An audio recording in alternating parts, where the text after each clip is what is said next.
right, if everybody is ready and good to go, let's get started. First of all, I'd like to extend my warmest welcome to everyone.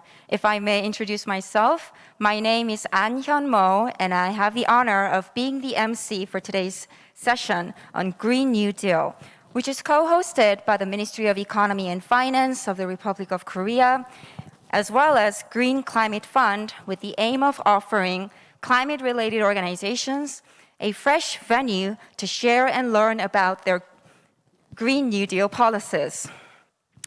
It is a tremendous privilege for me to be here at this meaningful gathering as your MC.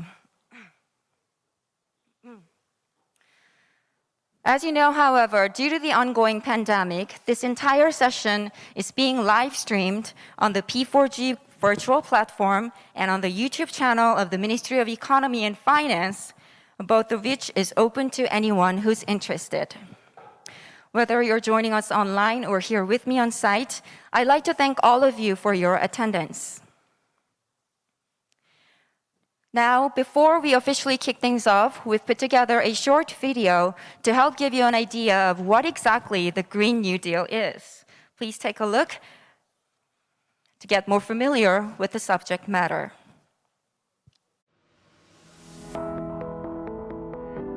Humanity is now facing a great danger. With growing environmental impact of global warming, climate change is now being called a climate crisis. Recent researches suggest that the COVID-19 pandemic is not entirely unrelated to the crisis. We need global action to overcome this great crisis that threatens the very survival of life on Earth. In response, key countries around the world have taken action by declaring carbon neutrality. As the first year of comprehensive implementation of the Paris Agreement, 2021 is an important year for instituting responses to climate change. By hosting the 2021 P4G Seoul Summit in May, Korea plans to seek ways to increase the momentum for green recovery with enhanced collaboration between the public and the private sectors. To actively combat climate change and promote sustainable growth, Korea announced the Green New Deal policy in July and the National Strategy for 2050 Carbon Neutrality in December 2020. The Green New Deal aims to support growth together with climate action. Living spaces will be made eco-friendly with integration of ICT. Expanded supply of green mobility and renewable energy will transform the energy paradigm and build the green industry. With an investment of 73.4 trillion won, the Green New Deal will create 660,000 new jobs by 2025 and support a stronger employment safety net. It is a plan to protect people and the environment while also ensuring growth.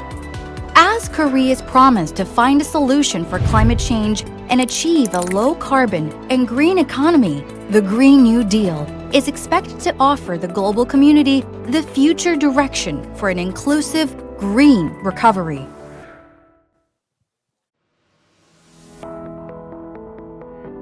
Humanity Of the video. I wonder how you all liked it, but in my humble opinion, I think it gave us a little nudge to get closer to the Green New Deal. I hope that by the end of today's session, after some productive discussions, we will all have a better understanding of the Green New Deal. Well, now then, let's get right into the session.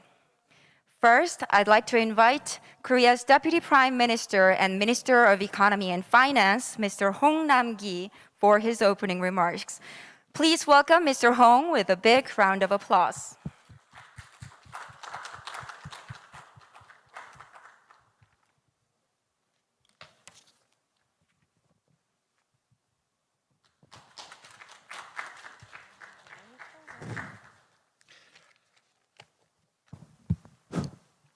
Good morning, good afternoon, and good evening. President Alok Sharma of COP26, President and Chair Ban Ki-moon, and Director General Frank Lisberman of GGGI, and distinguished guests. Welcome and thank you for joining us at this special session on the Green New Deal. I also want to express my appreciations to executive directors, Yannick Lemarek and the GCF, for hosting today's event with us. The COVID-19 situation has sounded the alarm on climate changes, or the so-called Green Swan. At this year marks the first year of comprehensive implementations of the Paris Agreement. We have seen accelerated action toward carbon neutrality.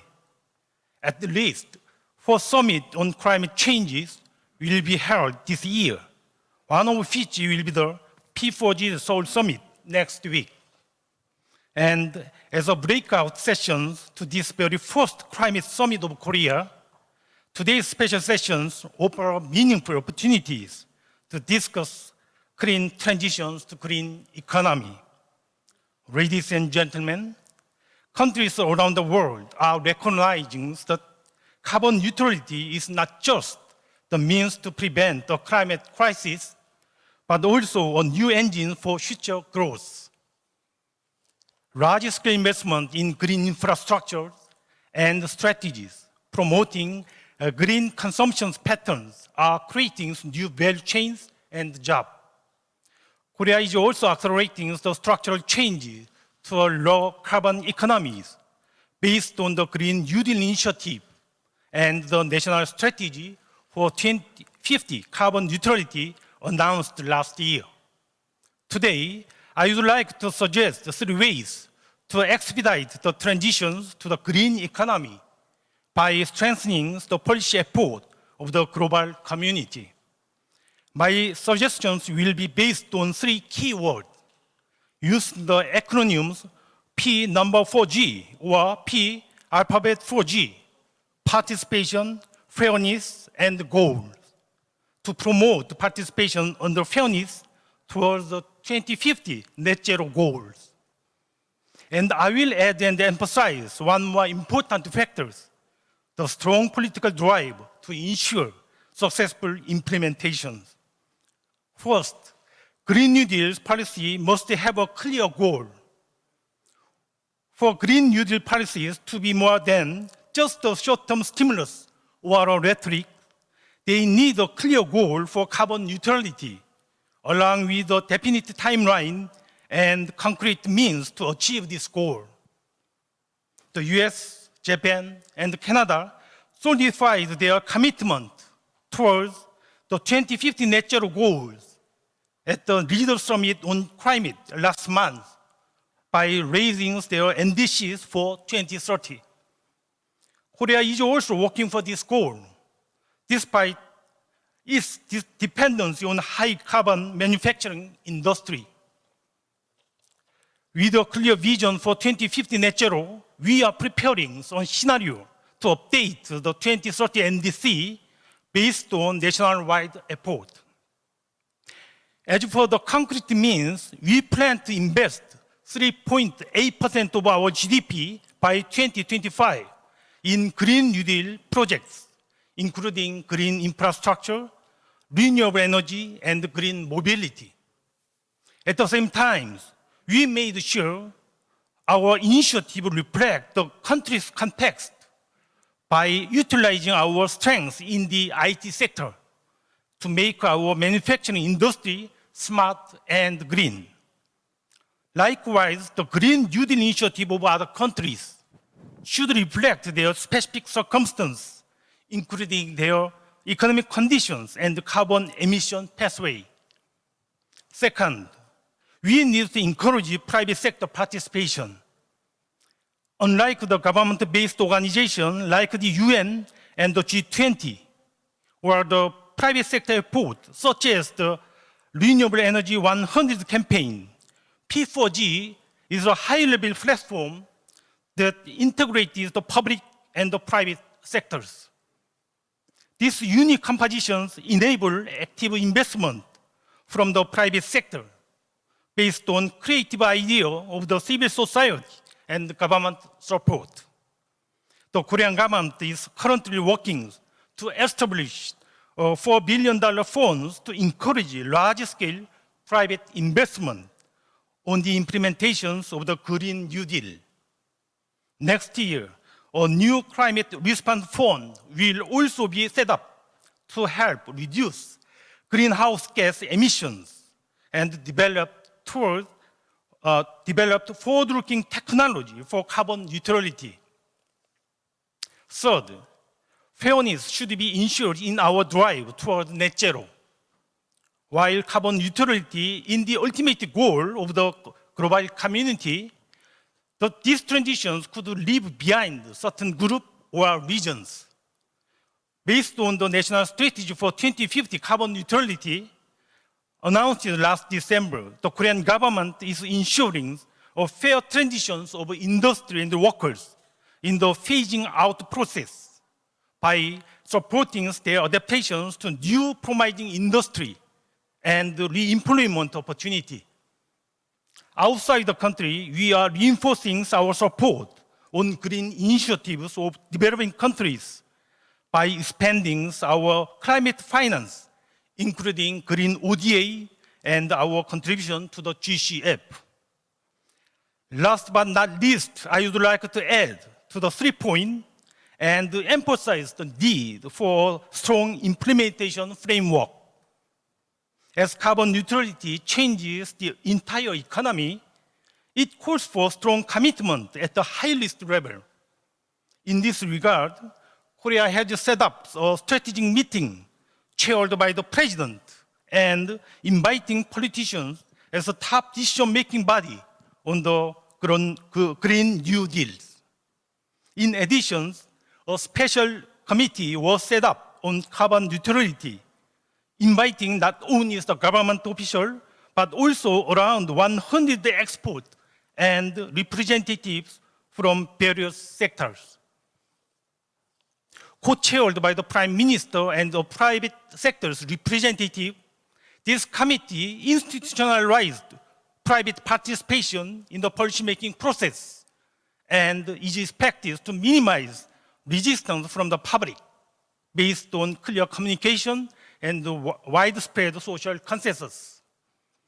Distinguished guests, in his letter to President Moon, former Vice President of the United States of America, Al Gore, stated that a Paris-aligned NDC would be a once-in-a-generation economic opportunity that will create millions of new jobs around the world. I hope these special sessions will provide the venue for productive discussions to maximize that once-in-a-generation opportunity. I also look forward to the Green Future sessions this week and the summit next week, serving as a stepping stone in our journey to COP26 in November and ultimately to the low-carbon economic transition of the global community. Thank you.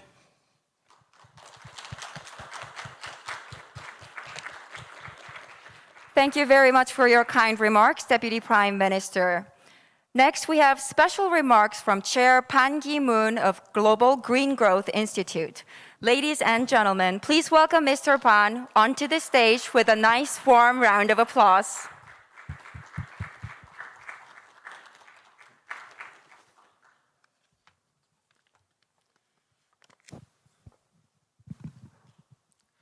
Honorable Deputy Prime Minister and Minister of Economy and Finance of Korea, Hong Nam-gi, Honorable President of COP26, Alok Sharma, Executive Director of the Green Climate Fund, Yannick Glemarek, Director General of the GGGI, Frank Rice-Berman, and distinguished guests and panelists joining us both here and online.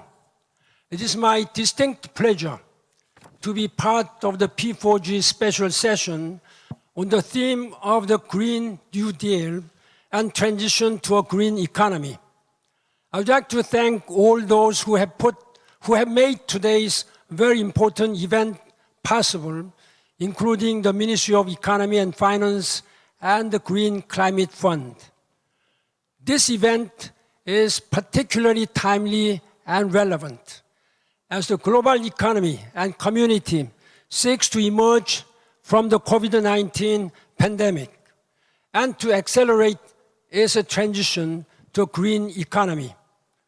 There can be no denying the strong correlations between the pandemic and the climate crisis. Thanks to the unprecedented collaboration across borders to develop vaccine at breakneck speeds, the end of the COVID-19 pandemic seems to be just beyond the horizon. More importantly, today's event is timely and relevant because great challenges come with great opportunities. Although none of us would have wished for the pandemic, we now have a unique opportunity to address both crises.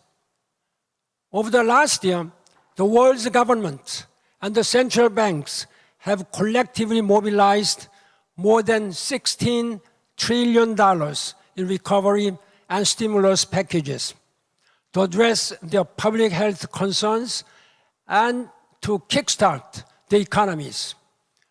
My hope is that we as a global community can see the pandemic as the final warning from our planet. It's imperative that these recovery efforts are green and we do not go back to business as usual. If we can successfully bring economic recovery and employment opportunities together with investments in green sectors and in alignment with nationally determined contributions, NDCs, and the Sustainable Development Goals, SDGs, we could really build back better. Distinguished guests, ladies and gentlemen, allow me to remind you all that there is no vaccine for the climate crisis we have created. If we work together to seize this opportunity, we may be able to look back years from now and see that from a big picture perspective, we heeded the final warning and turned the pandemic into a blessing in disguise. On the other hand, if we fail to seize this unique opportunity, the enormous cost we have witnessed, the lives lost, the losses in jobs and incomes, the social and mental health issues, as a result of the isolations and social distancing, and so much more, all of these will be paled in comparison to what will come. In 2015, despite the overwhelming odds against multilateralism and the urgent need to come together for climate change, I worked with world leaders into the 11th hour to help realize Paris Climate Change Agreement. Therefore, I remain optimistic. We have built a new momentum, starting with the European Green Deal announced in 2019, last year's key new commitments to carbon neutrality by 2050, including that of the Republic of Korea, and the renewed commitment and leadership by the United States this year, and companies' recent pledges for corporate sustainability and interest in green investment, as well as the new technological advances and the low cost and democratization of technologies to make them available to more countries and communities are all great developments giving us hope. Ladies and gentlemen, allow me to wrap up by impressing upon you, the panelists, experts, and distinguished guests, of the importance of this topic, as well as the urgency we may not get another final warning. I thank all of you and wish you a very green and successful week. Thank you. 감사합니다.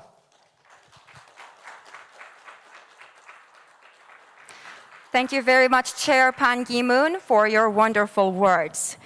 Moving on, we have one more special remarks, this time from President Alok Sharma of COP26. Please welcome President Sharma onto the screen. Friends, Excellencies, it is a pleasure to join you today. And I'd like to congratulate the Korean government and President Moon for organizing the P4G and to thank Deputy Prime Minister Hong and the Green Climate Fund for organizing this event. And indeed, to everyone here today who gave me such a warm welcome in Seoul in April. Friends, we're at a critical juncture in the fight against climate change. And the decisions we take today will shape the future of our planet.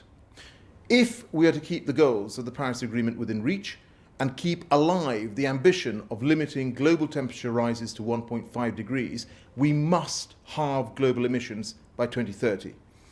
And that means taking action today to drive down global emissions over the next 10 years. And it means investing in clean recoveries from the COVID-19 pandemic. Recoveries that we know are not just better for the planet, but better for our economies.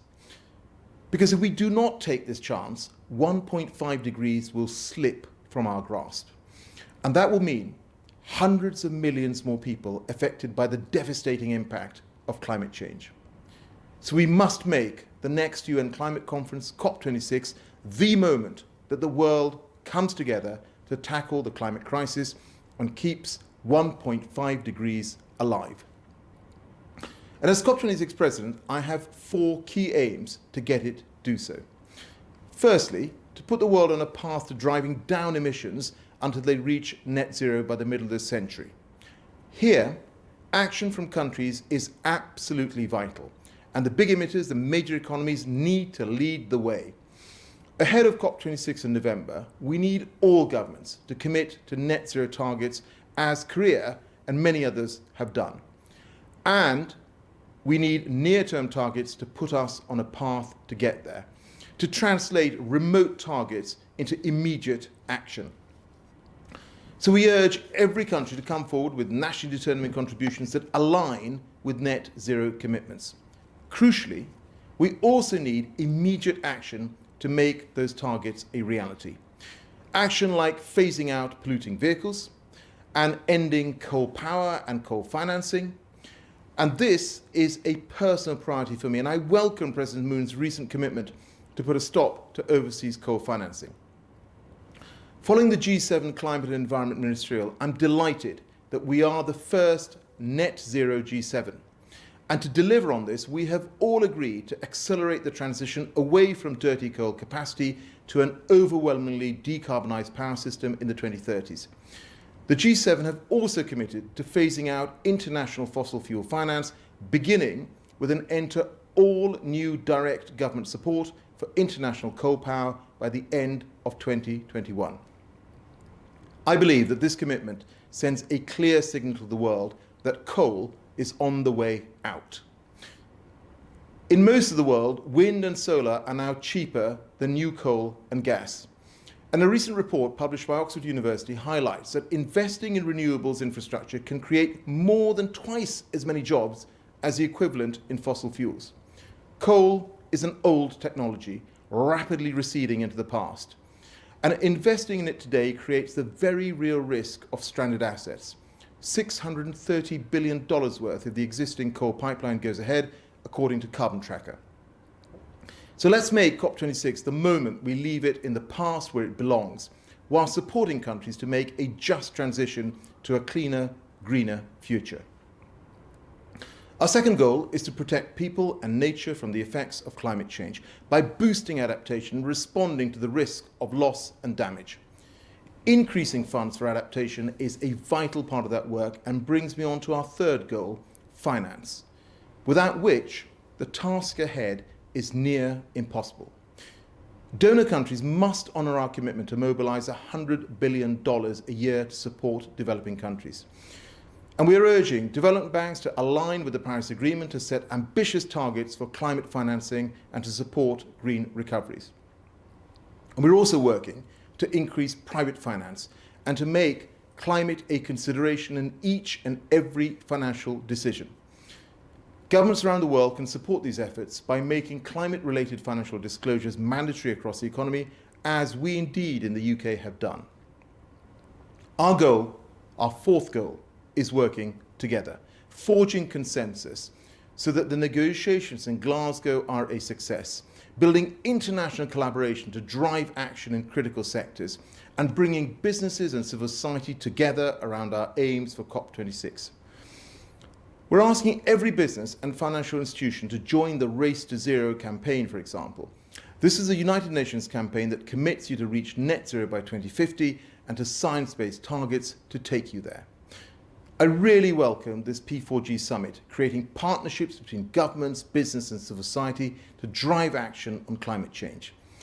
Working together in this way, we can build back better from COVID-19 and put the world on a path to a resilient net zero future and keep 1.5 degrees alive, protecting our planet for future generations. Thank you. Thank you very much, President Sharma, for your thoughtful speech. And now we're going to have a keynote speech delivered by Executive Director Mr. Yannick Glamarac from the GCF. In fact, Mr. Glamarac is right here with me on site, and his speech is titled Aligning Finance with Low-Carbon Climate Resilient Development in the Context of COVID-19. Please welcome Executive Director Glamarac onto the stage with a warm round of applause. Excellencies, dear colleagues, and dear friends who are joining us online worldwide today. This week's P4G Summit is an important opportunity to build momentum to deliver global climate change ambition, whilst also realizing the Sustainable Development Goals.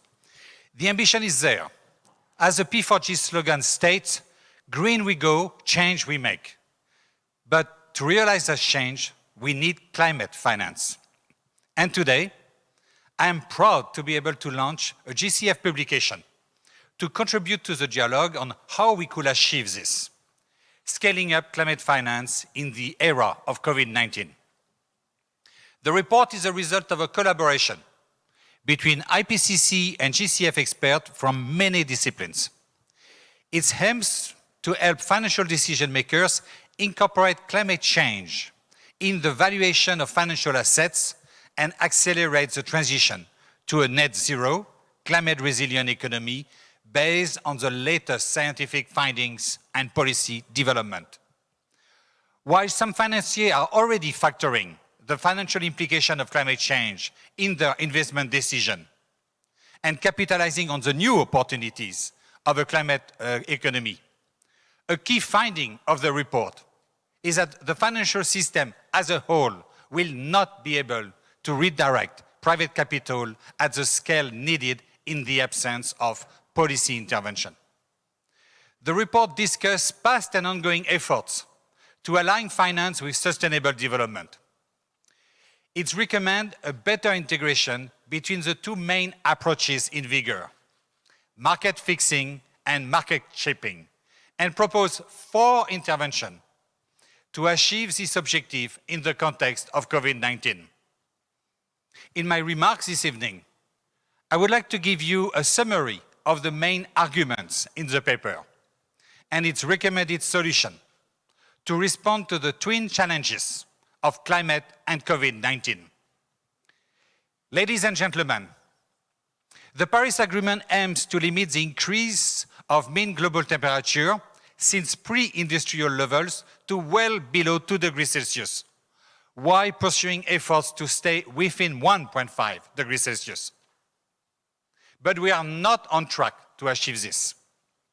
The full implementation of all the individual pledges made under the Paris Agreement through the national determined contribution is projected to result in an increase of temperature somewhere between 2.9 and 3.4 degrees Celsius. We have already reached a warming of 1.2 degrees Celsius above pre-industrial levels last year. This is affecting all Earth systems and many human systems. Climate change is not only materializing faster, but its impacts are more severe than initially anticipating. If we reached a 2 degrees Celsius increase, then this could wipe out 90% of coral reef and endanger the security and economic livelihoods of hundreds of millions of people. If we reached a disastrous 3 degrees Celsius or 4 degrees Celsius of warming, this will trigger very large, abrupt and irreversible changes in the climate system with cascading impacts on nature and humans. To stabilize the mean global temperature, global CO2 emission must decline to zero. So we need to step up global action. The net impact of warmer climates on people, ecosystem, and the economy is a result not only of temperature increase, but also of the capacity to prevent and adapt to the changing circumstances. Poorer countries, where access to information, mobility, infrastructure, and state support is more limited, are typically the most exposed, and the impacts of a warmer world so far has been experienced unevenly. However, there are also signs of very positive development. Also, over the last 2 years, 123 countries responsible for 63% of emission have adopted or are considering net zero emission targets. These net zero emission targets have put the Paris Agreement goals within striking distance. A key challenge now is to translate these political commitments into detailed emission reduction pathways and financing plans. We know that we need to get to net zero, and we also know that there are different routes to get there. The IPCC 1.5 Celsius report set out 4 different pathways to reduce emission: P1, P2, P3, and P4. The first 2 pathways emphasize eliminating CO2 emission quickly in the next decades by limiting demand for CO2 and increasing energy efficiency, while the third and the fourth pathways rely to a larger extent on removing carbon dioxide from the atmosphere through biological solutions, such as tree planting, or technological solutions, such as direct air CO2 capture and storage, where CO2 is extracted from the air with chemical processes. Analysis of the development implication for each of these pathways gives a clear conclusion. Quickly CO2 emission along the P1 and P2 pathways is the best strategy to optimize development co-benefits of climate action. It is the most closely aligned with the Sustainable Development Goal and gives us a better chance of adapting to climate change. In contrast, delaying CO2 reduction and relying on unproven technologies to remove CO2 from the atmosphere along the P3 and P4 pathways is likely to create tensions and trade-offs between mitigation, adaptation, and sustainable development goals. That is because it will increase the risk of trade-off between carbon removal intervention and other societal goals such as food security and biodiversity conservation. Hard limits to adaptation could also be reached if we delay emission reduction, such as thermal limits of survival for species or sea level rise so great that permanent relocation will be the only viable adaptation strategy for low-lying areas. The good news is that we can still just remain within the 1.5 degree Celsius threshold if we act now. But to do so will require us to dramatically scale up climate innovation and climate investment. Financing a rapid transition to a net zero emission, climate resilient economy will require significantly more investment in a different set of assets, and investment that address the humanitarian imperative of social inclusion and poverty alleviation. Global low-carbon investment needs are estimated at between 3.9% and 8.7% of the world GDP over the next 2 decades. More challenging is the need to reduce the existing infrastructure investment gaps in developing countries. That means the difference between available finance and what is needed to complete the infrastructure development. The infrastructure gap could reach a cumulative values of $14.9 trillion worldwide in 2035, meaning a doubling of the global deficit to 15.9%. With an estimated $14 trillion of negative yielding debts in OECD countries and $23 trillion of low-carbon, climate-resilient investment in developing countries by 2030, capital in search of higher yield should flow from developed to developing countries to address this infrastructure investment gap. But the paradox is that this is not yet happening. That is because there are barriers to this flow of capital. Political and regulatory barriers, macroeconomic barriers, and technical barriers. These barriers translate into higher investment risk. Entrepreneurs will therefore expect higher returns before investing their time and personal resources in an infrastructure project.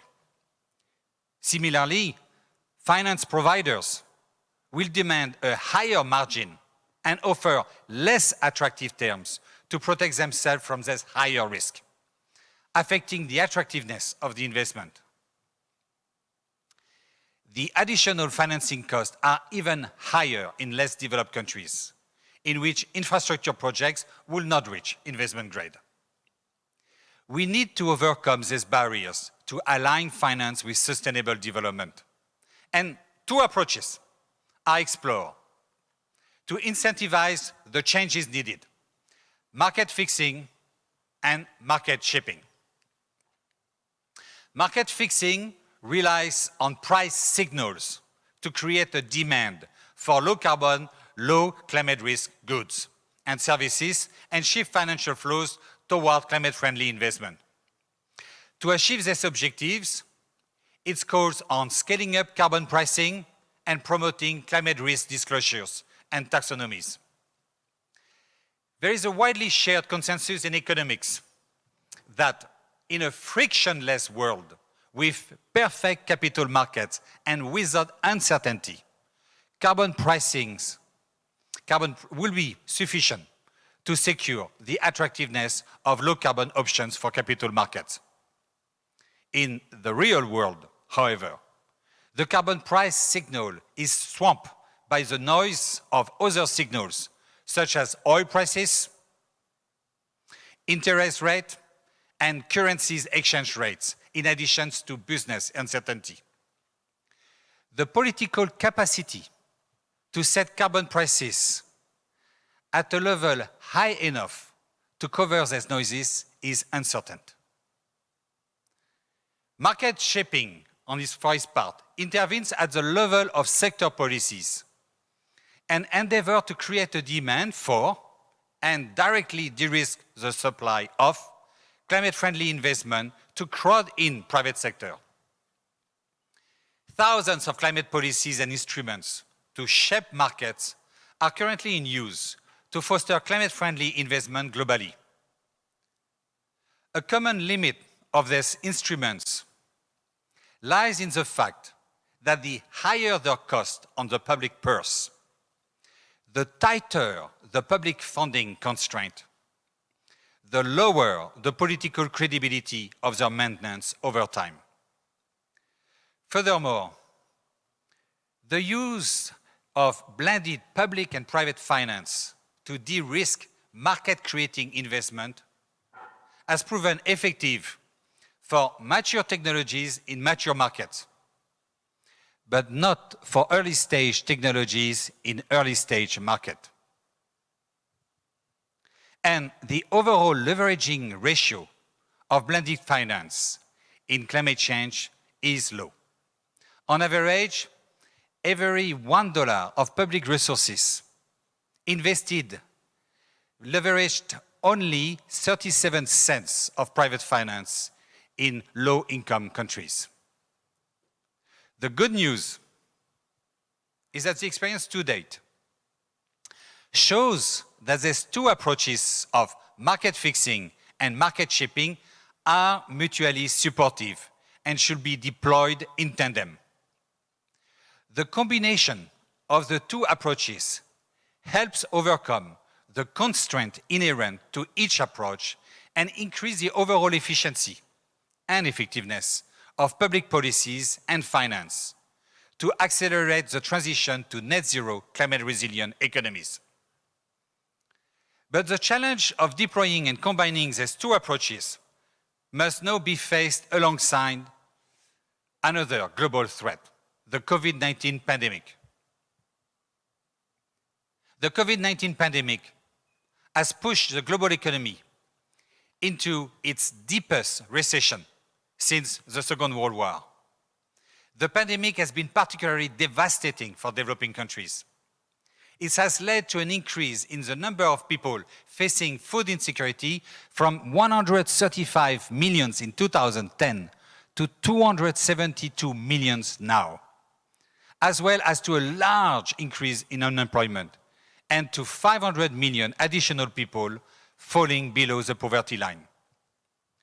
To stimulate the economy and mitigate the impact of COVID-19, governments are undertaking large-scale expansionary fiscal measures.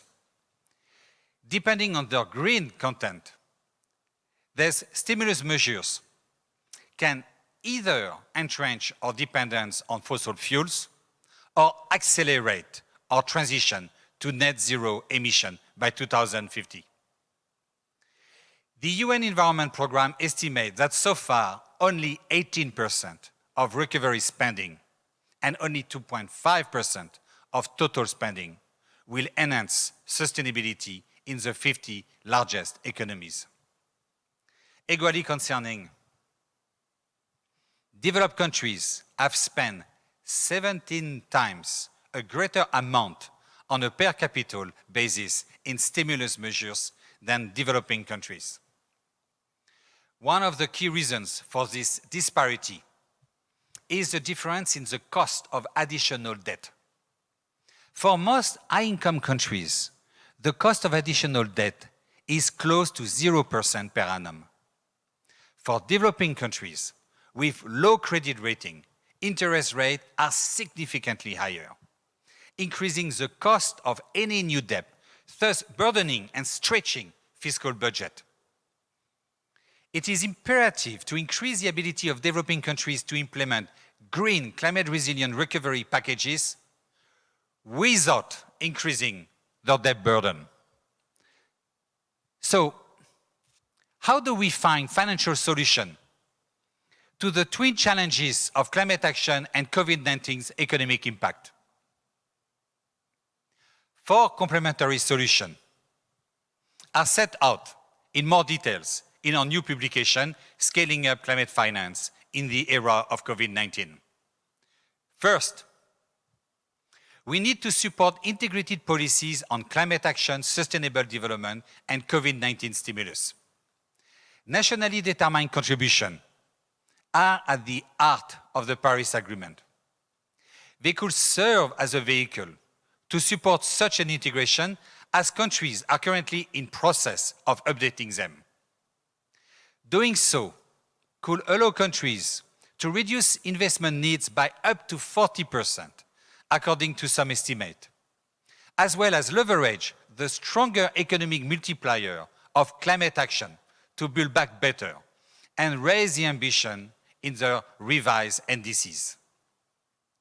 This will require to translate the NDCs into detailed investment plan. Second, we must alleviate debt burden so that developing countries have the fiscal space to finance their green climate resilient recovery plan. One bold way to do so will be through debt for climate swaps at scale, a partial cancellation of debt by the creditor government, transforming the remaining part into local currency and directing it to investment in climate action. This will be additional, not an alternative, to the commitment of developed countries to mobilize $100 billion in climate finance per year by 2020 for developing states. Third, we need to leverage sovereign and multi-country guarantee funds to reduce investment risk and catalyze private finance. The experience of blended finance highlights the importance of sovereign guarantees to overcome the barriers hindering climate-friendly investment in nascent technologies in nascent markets. Such guarantee funds reduce upfront risk, provide a broad risk coverage, a lower cost for public budget, and a high leverage ratio of public to private capital. They can allow developing countries to increase their access to capital markets, as well as to help strengthen climate disclosure and increase the effectiveness of carbon pricing. Finally, we must increase developing countries' access to the green bond market.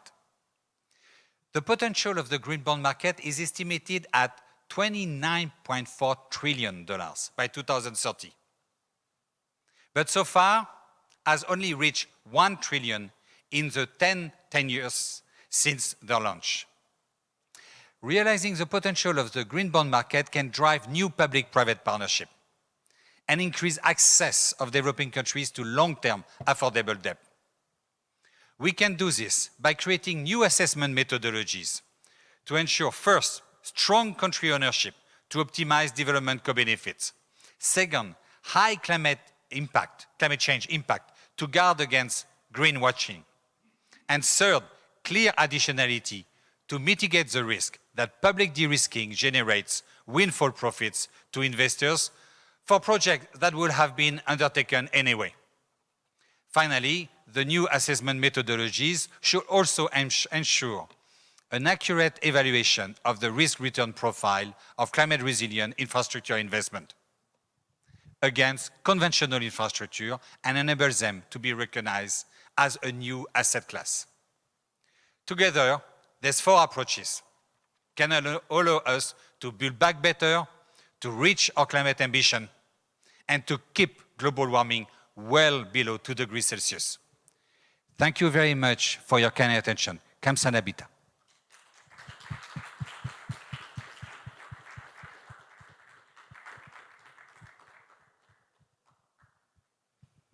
Thank you very much, sir, for your valuable words.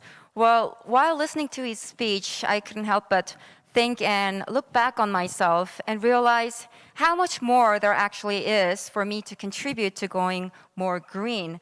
I'm sure it was a great reminder for all of you to really try and reduce carbon emissions in your daily lives.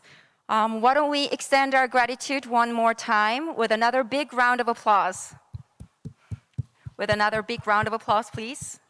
Thank you very much, Mr. Glamorak, Executive Director of the GCF. From now, for our next segment, we're going to have a panel discussion on inclusive green recovery towards carbon neutrality with officials from various international organizations along with other experts. The discussion will be moderated by Director General Frank Risberman from Global Green Growth Institute. Let us please welcome him with a big hand.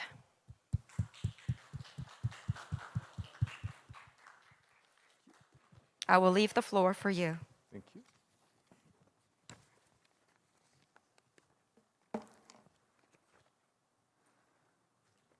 Good evening, good morning, Excellencies, ladies and gentlemen. It's my pleasure to moderate a panel on such an important topic. We've all heard from earlier speakers that this is the critical decade to ensure a sustainable future for humanity and avoid a climate disaster. Governments have mobilized very large amounts of funding to recover from the pandemic crisis.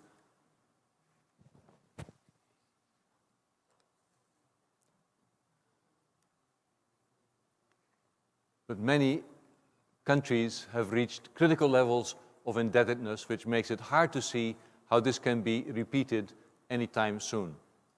Where will the money come from for long-term recovery towards carbon neutrality? The good news is that green and climate investments in renewable energy, in retrofitting buildings to increase energy efficiency, in climate-smart agriculture, and in nature-based solutions such as reforestation, all generate large volumes of green jobs, green employment, more so than conventional carbon-intensive investments. And that is the key argument why the recovery from the pandemic can and should be green. And we can, at the same time, accelerate the path to carbon neutrality, to net zero by 2050. The bulk of the money mobilized for pandemic recovery was in the G20 economies, in OECD members. It's therefore very good to have the OECD represented on this panel. When we speak, however, to GDI's developing and emerging economy members, most struggle to deal with the lost revenue in the government budget as a cause of the pandemic, and almost all find it hard to imagine where the money for a green recovery can come from. It will be necessary to have the private sector invest or co-invest with the public sector, directly or indirectly. What instruments will be used in coming years? As we've just heard, can it be green bonds? Can it be debt for nature or climate swaps?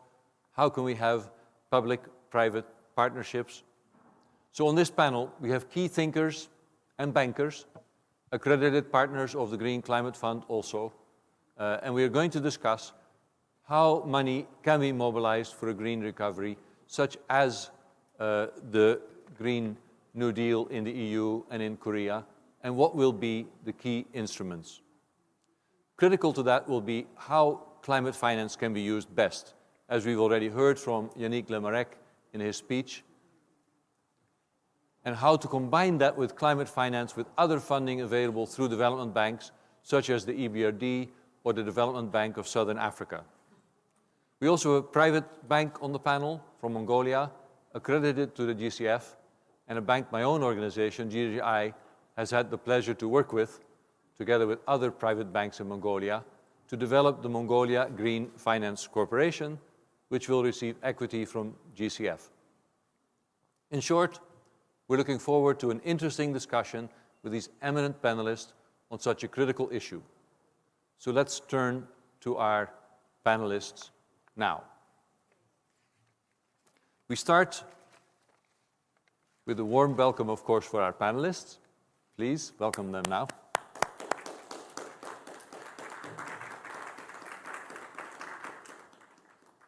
And the first question will be for all of them. The first question regards expanding climate finance, which we have to believe is key to taking ambitious steps necessary to avert catastrophic impact of climate change. But as we've already heard, in 2020, while a very large amount of money was announced, $16 trillion for pandemic spending, pandemic recovery spending across the world's largest 50 economies, only a pretty small share of that was directed towards long-term recovery type measures, and an even smaller share of that was truly green, and that was largely in developed countries. So to all of our panelists, how can we ensure that the finance invested in pandemic recovery will be truly green?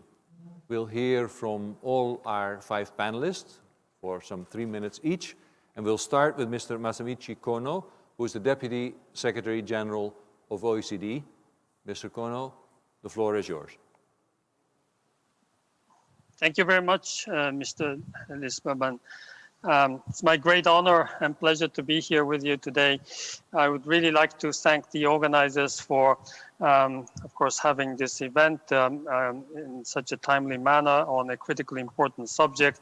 And of course, we are now quite aware that climate finance really has to be drastically increased and urgently, that is.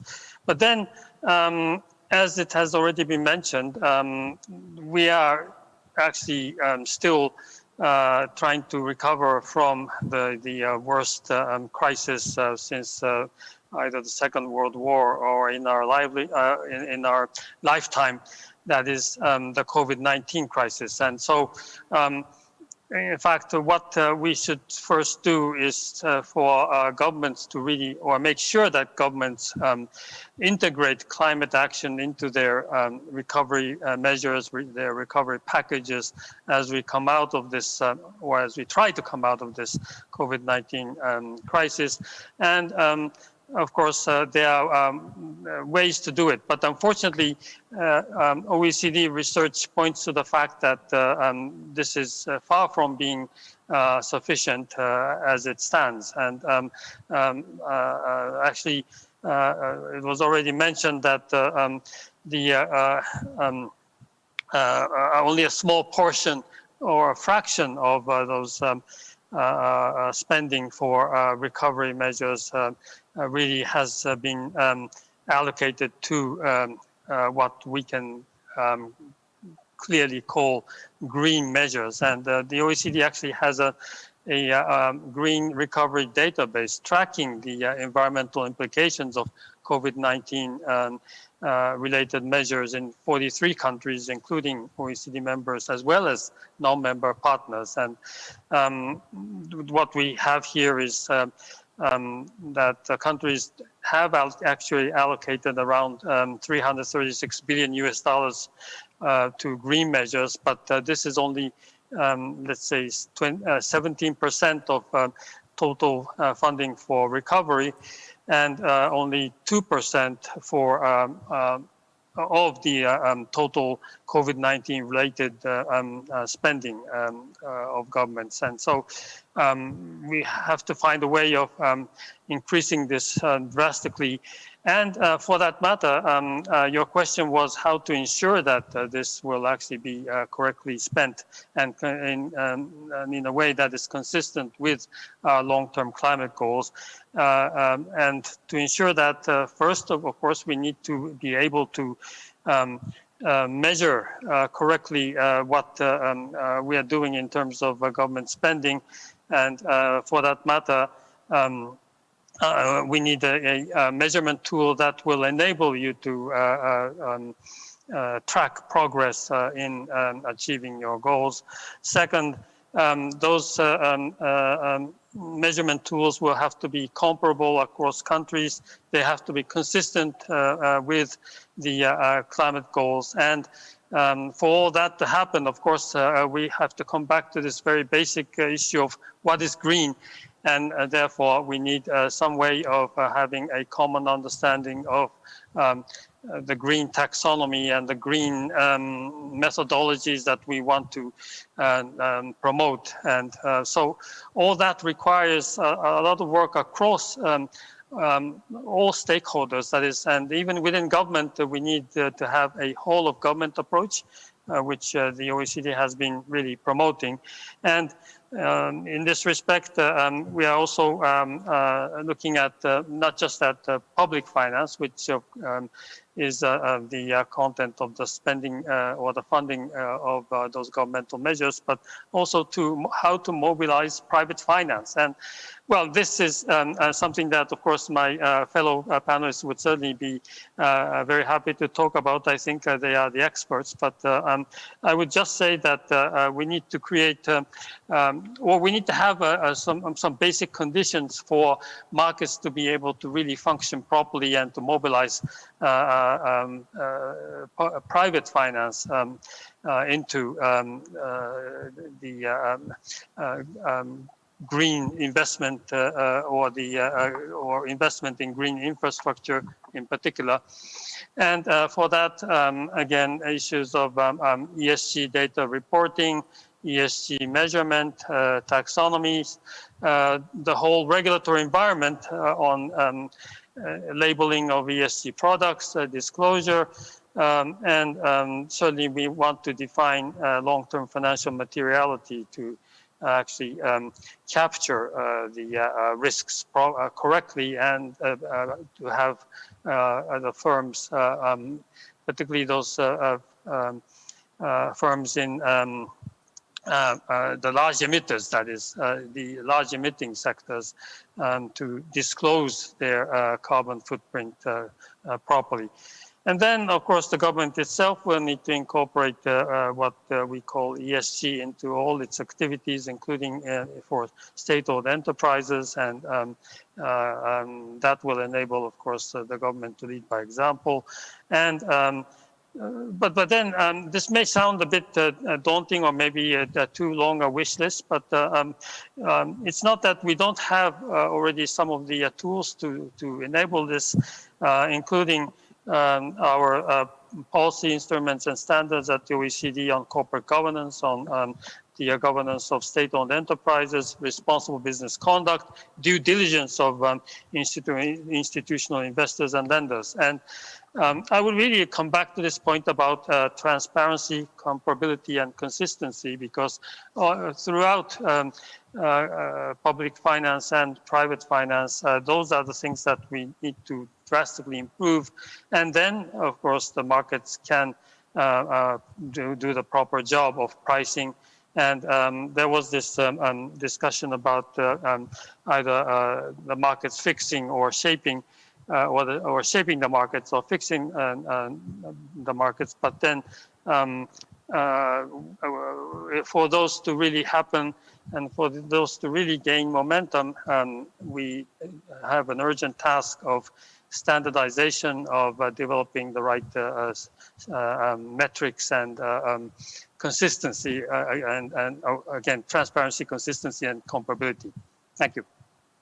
Thank you, Mr. Kono, for starting us off on a complex subject, emphasizing data, transparency, regulation, and of course that new green taxonomy that the EU also recently introduced. I think a good start for the panel. Can we turn for the same question to our second panelist, which will be Ms. Beata Javorcik, who is the Chief Economist of the EBRD. Ms. Javorcik, the floor is yours. Thank you very much. Thank you for the invitation. It's a pleasure to participate in today's discussion. Now, before we think about what needs to be done in order to make recovery spending green, it's useful to think about why it wouldn't happen automatically. In other words, why is it so difficult to fight climate change? There are many reasons for that, but let me focus on just three. The first one is that benefits of taking climate action are widely shared. Everybody on the planet benefits, but the costs tend to be concentrated. So coal miners know very well that their jobs will disappear. Regions dependent heavily on mining, on heavy industry, know that they will decline in terms of their economic situations. And even though policymakers often promise to take care of people who will be adversely affected, in practice, it often doesn't happen. So the public may often not believe that they will be taken care of if they are adversely affected by fight against climate change. And if you look at the experience of advanced economies with dealing with technological shocks or impact of globalization, the record is rather poor. The assumption often was that people who lost their jobs due to technological shocks would be able to find other jobs. The problem was that many industries that were affected were located in similar places. So there was this geographic concentration of people who were affected, and there were simply not many jobs to move to.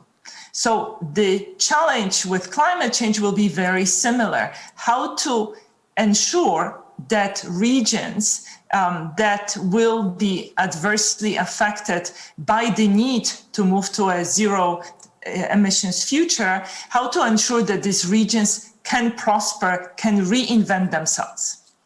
And the third reason why it is so difficult to mobilize efforts to fight climate change is because the costs are visible today, but the benefits will accrue only in the future. And by design, policymakers have short-run horizons, so they have every incentive to pay lip service to climate action, but they have actually very little incentive to undertake real action. So what can be done? I think the first step is to educate the public. There is still a lot of skepticism out there. There is a lot of misinformation. But here, paradoxically, the COVID pandemic can be our ally. In a survey the EBRD has done half a year ago, many people reported that the pandemic has raised their concern about climate change. Just like more than a year ago, COVID wasn't their problem, it was somebody else's problem. People are realizing that the same may happen with climate change. It's not their problem today, but it may become their problem tomorrow. And the numbers are quite encouraging. Half of the respondents in Egypt, 1/3 in Poland, 1/5 in Belarus said we are more concerned about climate change because of the pandemic. Second, I think we need to set aside funding for people who may be negatively affected by our efforts to fight climate change, and this needs to be done in a credible way.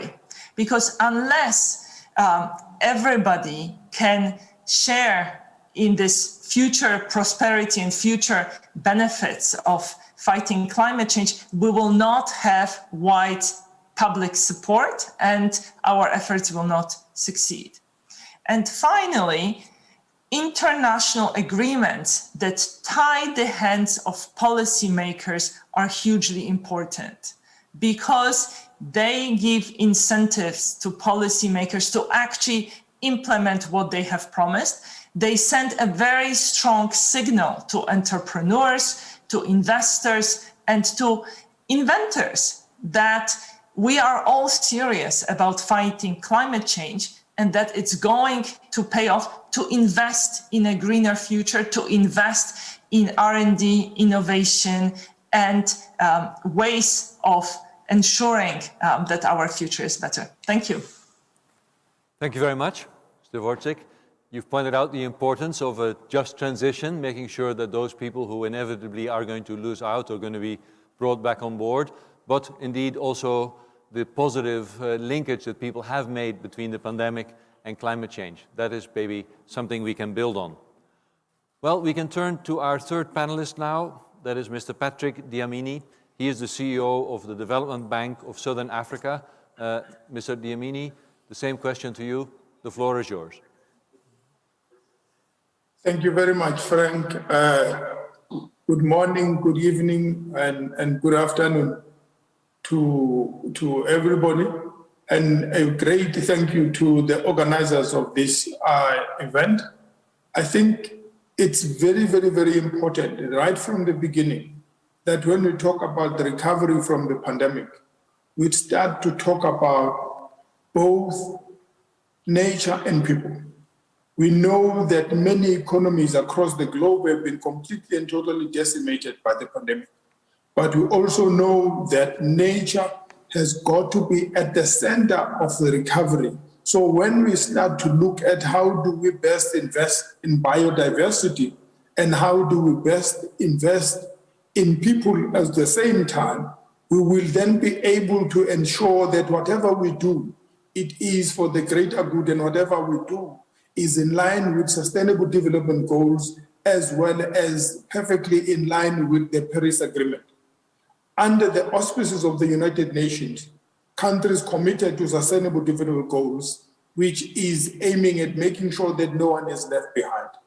Under the auspices of the Paris Accord, we all have committed, and many countries have committed, to net zero position by 2050. The question is, how do we then make sure that sustainable financing, and especially if we're to look at the finance ecosystem, the players within the financing will have a very pivotal role to play in ensuring that the investments that is being made in the recovery and into the future talks to what we want to see, both in terms of sustainable development goals as well as the Paris Accord. Because when we start to look at that, we will make sure that we're able to create inclusive economies. We will make sure that the recovery from the pandemic, because if we were to look at the developing countries and the fragile economies, by the way, of the 49 fragile economies, or least developed countries in the world, 37 of them are in sub-Saharan Africa.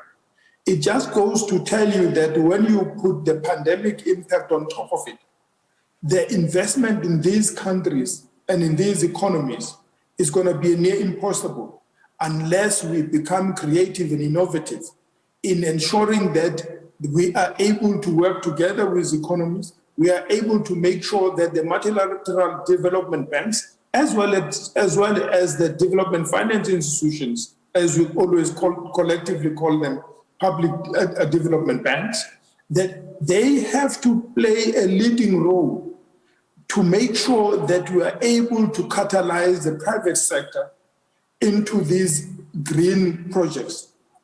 Emerging economies and developing economies still require quite a lot of investment into the energy. This is the time that we need to start looking at renewable energy.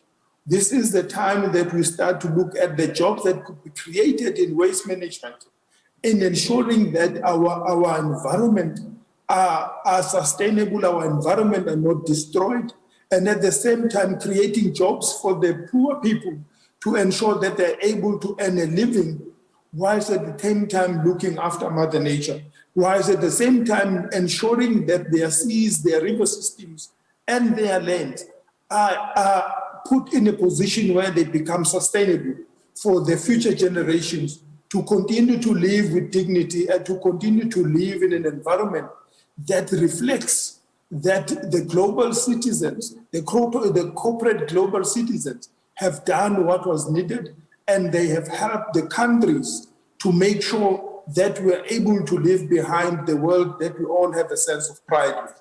I think it's going to be quite important. I had the privilege of participating under the auspices of the Climate Policy Initiative, CPI, the European Climate Foundation, as well as the Oxford University, where they put together a global advisory councils that were looking at how do we come up with a framework that's going to guide sustainable finance investments. And how do we make sure that this framework was able to put together the minimum benchmarks as well as the leadership benchmarks? Because it's one thing to say we are doing this, but it's completely another when we then are able to then start judging you in terms of these benchmarks. How best are you performing?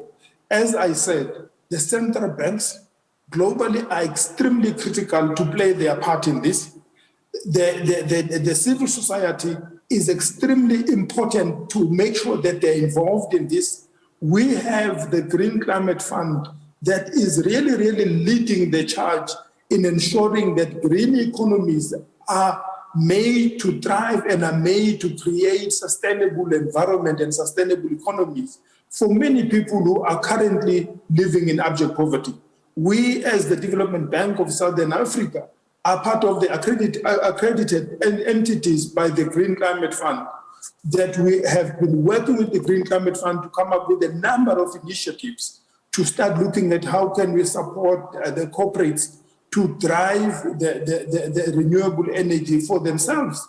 How do we work and support private sector and rural people and economies to make sure that what they are doing talks to the green economy that we're trying to drive as the world. So this is something that we feel that if we really were to look at twinning nature and people, the recovery will ensure that it talks to the green economy and sustainable development goals and perfectly align with the Paris Agreement.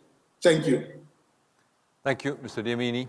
Indeed, you have a tough job in a critical part of the world with many fragile countries.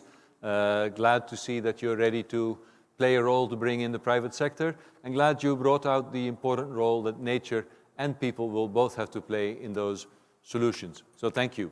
We'll come back to all the panelists to hear more from them. But first, we'll turn to the fourth panelist, Mr. Tsegevyav, if I say that correctly, Kumenjav, the CEO of Hasbank in Mongolia. Sir, the floor is yours. Okay, thank you very much. And first of all, I would like to thank Ministry of Economy and Finance, and of course, Green Climate Fund for organizing this important event. I'm very honored to be part of this panel discussion, and I'm excited to share our experience in the journey of green finance. Hasbank is one of the GCF accredited entities representing a private sector, and we have about 8 projects in partnership with GCF that are either in implementation or as part of the pipeline. And these projects include projects such as business loan programs for GHG emission reductions, solar panels under renewable energy programs, also energy efficiency consumption loans, just to name a few. However, in order to bring a more meaningful and significant impact to ensure that finance invested after the pandemic, especially focusing on green finance, is that all key stakeholders have to come together as one team. So we understood that one bank won't be able to have a significant impact. So that's why I'm very excited and extremely proud that Mongolia was able to set up a Mongolian Green Finance Corporation. And this is our attempt to create a first green bank in Mongolia. And it took a lot of coordination between Mongolian Bankers Association, GCF, government, Mongolian government, Ministry of Environment, just to name a few. And we're quite excited that we're able to pull up the plan. And one of the key critical portions of this whole program is that the government, local commercial banks, as well as the Mongolian government and GCF are committed to invest into this bank, where 1/3 each, 1/3 from the government, 1/3 from the commercial banks, and 1/3 from GCF will be able to invest as an anchor equity investment. The total amount is 50 million to start, but also there is a 35 million of debt financing included in the whole project, and the whole project will be a 50 million in total. So we are extremely happy that this project is moving along, and hopefully in the next events we can share more tangible success stories. Thank you. Thank you very much for bringing up indeed the Mongolia Green Finance Corporation. And I know that the private banks in Mongolia have been active for years in green finance. I've enjoyed visiting you in one of your annual events on green finance. So indeed, great to see that strong engagement from the private sector. So our fifth and last panelist is Professor Oh Young-na from Kyunghee University, and also an advisor to the Korean government on the Green New Deal. Professor Oh, floor is yours. Thank you, moderator. I would also like to express my gratitude to the organizer of this special session, the Ministry of Economy and Finance, for inviting me to this meaningful event. I'm now working for the Financial Institute, but I will answer based on my experiences advising the Korean Green New Deal. As you are aware, after the 2008 financial crisis, many countries made the climate crisis worse by investing heavily in fossil fuels. To prevent the same outcome from occurring, it is important to make local government feel confidence in pursuing low carbon recovery, not only because it is a way toward the sustainable development, but also because it will be able to create jobs. As Anyak mentioned, the strong carbon pricing on a global scale will be the right answer. And I will repeat the importance of data disclosure, verification, and climate resilient metrics, as other panelists already mentioned. Unlike the past, the private sectors are very active in green transition. For example, the SK, POSCO, Samsung, and Hanwha. Those are the big conglomerates in Korea. They are very interested in RE100 and ES management, even though they are their products, not most, but some of their products are quite carbon intensive. And they plan to establish a climate-friendly global value chain and to issue ESG fund. As they are already global corporations, they will contribute toward increasing climate investment, not only in their home country, but also in developing countries.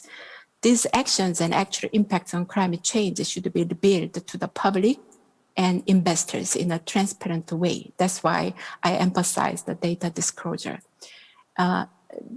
The public, including younger generations, who are politically underrepresented in many countries, can work as a soft law by monitoring which companies negatively or positively affect the climate and exacting the pressure on them through their wallets. So at the global level, the data disclosure or the verification actions should be made. Thank you for hearing. Thank you, Professor Oh, and thank all of you panelists for indeed your comprehensive starting off of this discussion. We've heard from you that there are many ways to increase finance in green recovery, but of course the challenge is to tackle the severe short-term problems in developing countries particularly, such as debt, unemployment, health and food security, while at the same time investing in these longer-term climate and net zero approaches. So we'll turn now to a second question for most of our panelists, and we'll ask how can more of these green climate investments be made in developing countries? And for that, we'll have short answers, and this time we'll start with Mr. Diamini. The floor is yours. Thank you very much, Frank, once again. I think that's a very important question.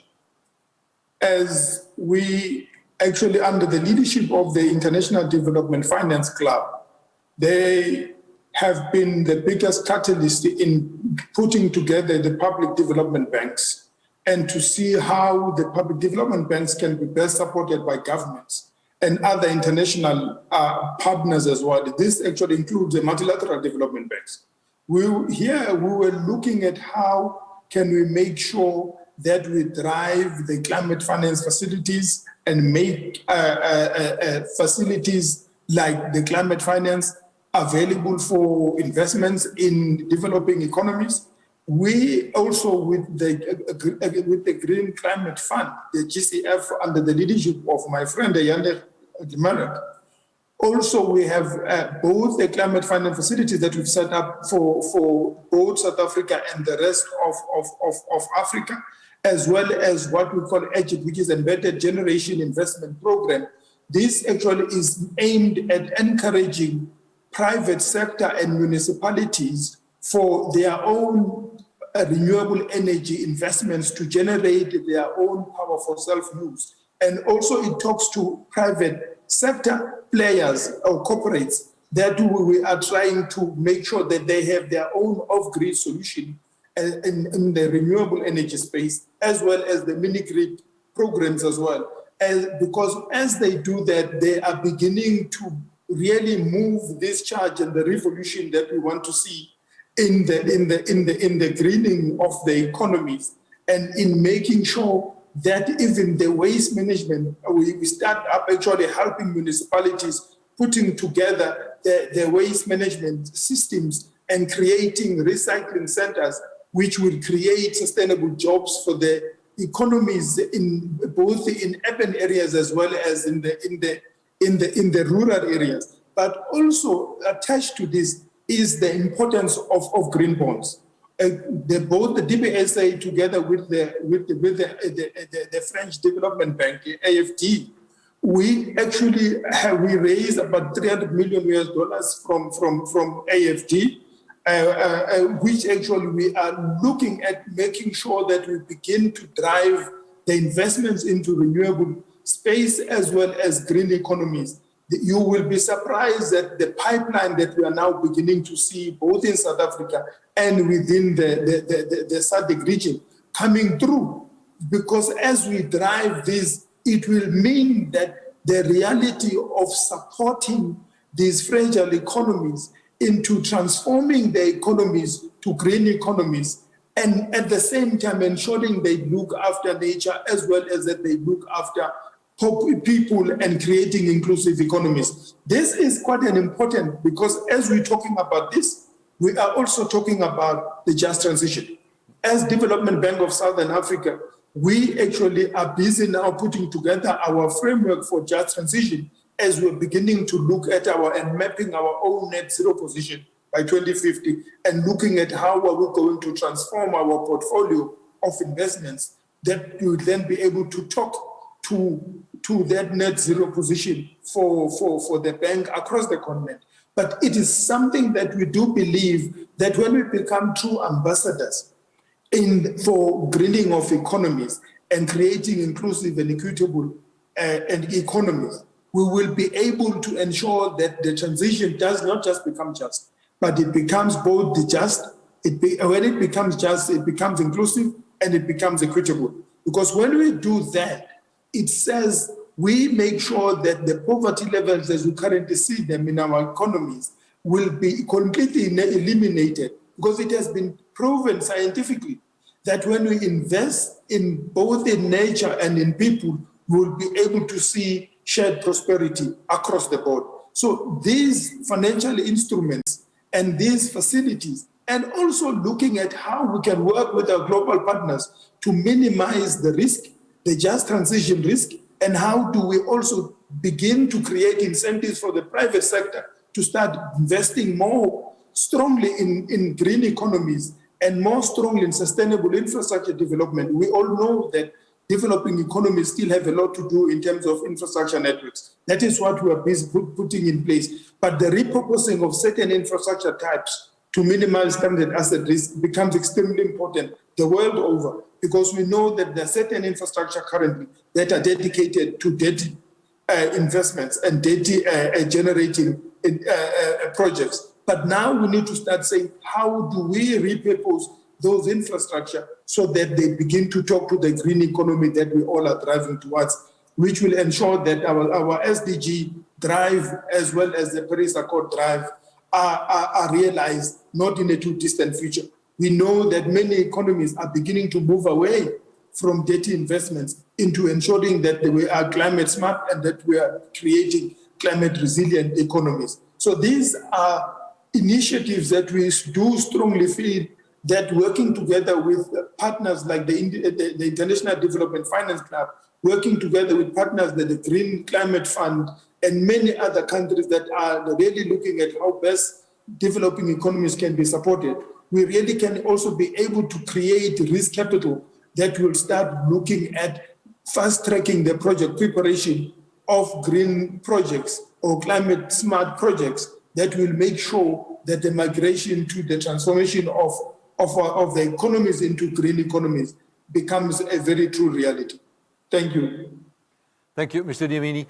Of course, here on this panel, you're preaching to the converted, but we're curious whether you're able to convince the private sector. And you've heard from Yannick, so far every dollar of public money is only leveraging, he said, I think 37 cents in private investment.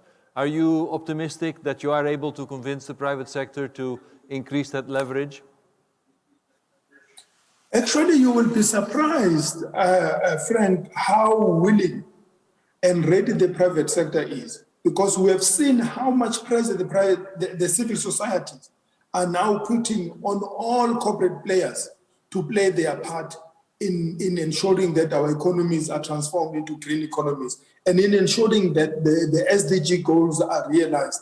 But what this thing means is that when we are able to work together, especially within the ecosystem, when we work together, the private sector, and what is key, the private sector are very much willing when they are well-prepared projects, and those projects have got to be given the risk capital, which will ensure that the early feasibility studies and the structuring of the projects becomes attractive to the finance sector, to the private sector. So what here we are seeing happening is as we are putting these incentives for the private sector, and as we're preparing projects from early stage, and as we structure this project in a manner that it becomes attractive and investable for the private sector, private sector actually will be falling on each other.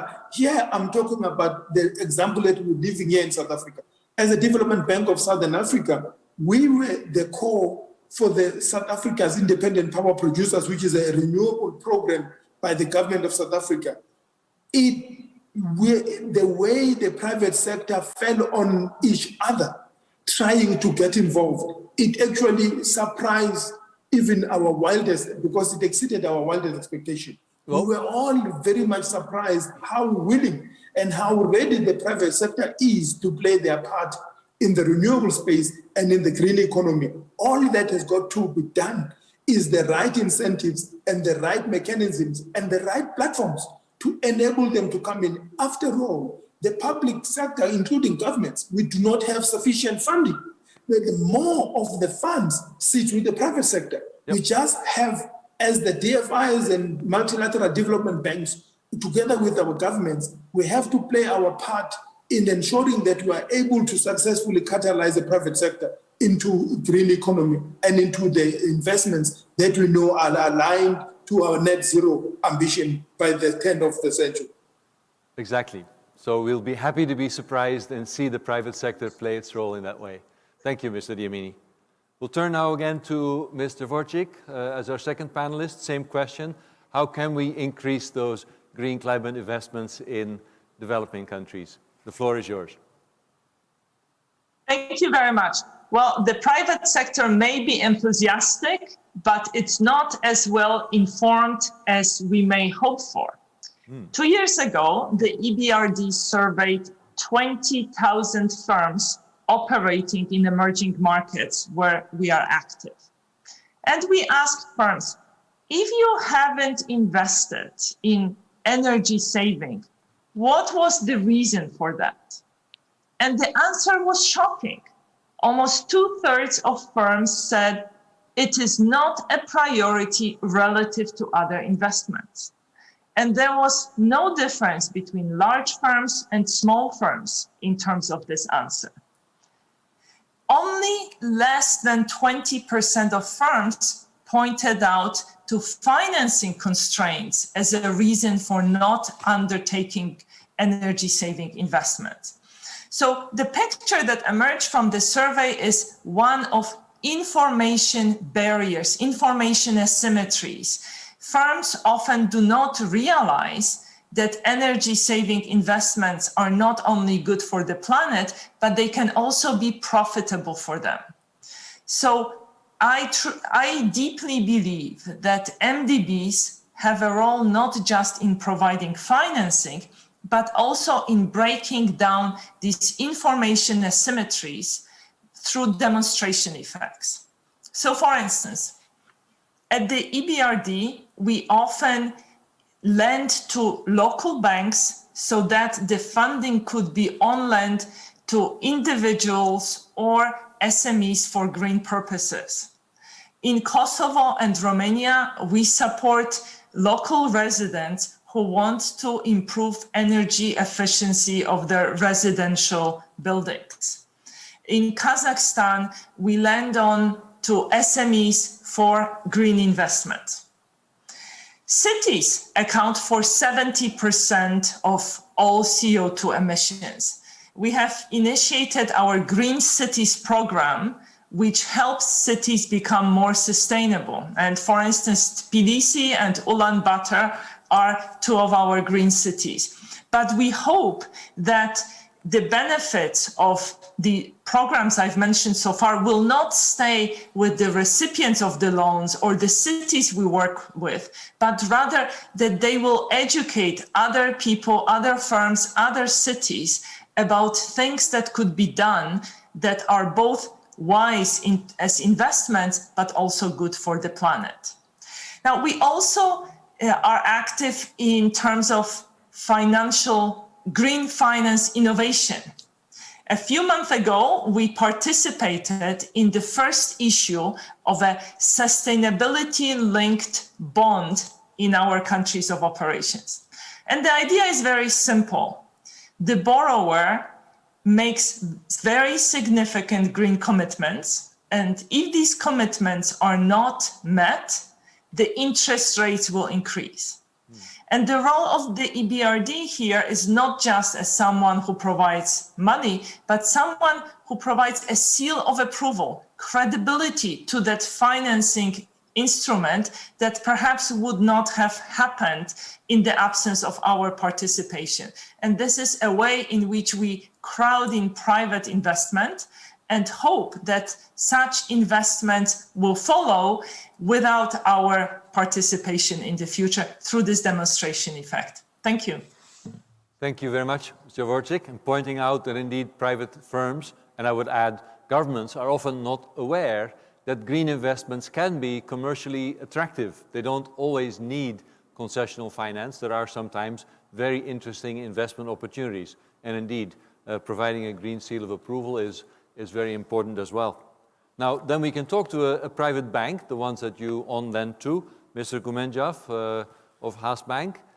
Can you tell us about some of your other initiatives to increase investments from banks like yours in climate in Mongolia? The floor is yours. Thank you. So this year, Haas Bank is celebrating our 20th year anniversary. And since the beginning of our bank, our mission was based on triple bottom line principles, which are people, planet, and profit. And in order to show our commitment, our bank has its own eco-banking division who oversees all of our green finance initiatives. But it doesn't only limit at eco-banking. All of our divisions and all of our branches are fully committed to our triple bottom line mission. So you mentioned about what are the interesting projects that we're currently doing. One of my favorite projects besides MGFC is a mini grid, off-grid solutions for the Gare district. For those colleagues who don't know or not familiar with a Gare district in capital city of Ulaanbaatar, Gare is a traditional Mongolian yurt, and this is a district where most of them are Mongolian traditional Gares, and the main sources of heating is coal. So they're burning coal for the basic heating. There's no centralized utility or sewage systems in place.